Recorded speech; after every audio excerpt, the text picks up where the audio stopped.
Traffic is life. Ayan guys, traffic is life.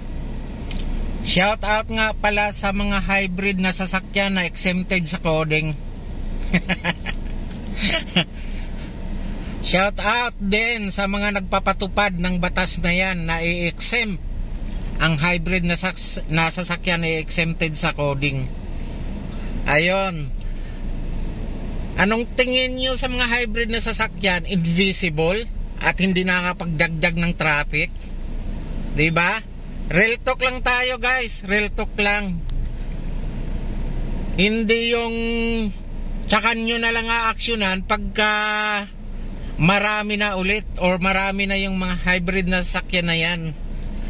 Ano nga bang dahilan at bakit ina-exempt nyo sa coding? Gusto lang naming malaman.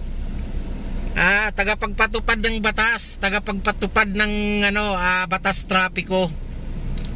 Bakit exempted sa coding ang mga hybrid na sasakyan? Hindi naman sila invisible, di ba? Yan ang hirap sa inyo di ba? O, tingnan nyo yung mga e-bike nung araw. Nung kukunti pa, hindi nyo pinapansin.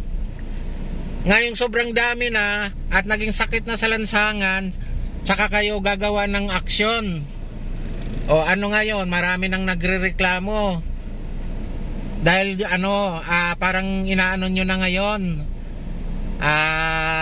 Ano bang tawag nito? Inoobligan nyo na kumuha ng lisensya. At kung di ako nagkakamali, pati rehistro. O di, wala rin pinagkaiba sa mga hybrid na sasakyan yung wala rin pinagkaiba sa mga e-bike yung ginagawa nyo sa mga hybrid na sasakyan na yun na exempt sa coding. Tsaka kayo gagawa ng aksyon pagka marami ng hybrid na sasakyan. O di anong tawag nun? Huli na. Huli na naman yung aksyon nyo. Diba? Real talk to guys, real talk.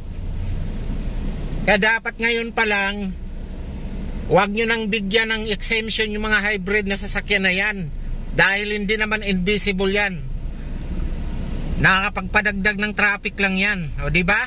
Real talk lang tayo, real talk lang. Walang personalan.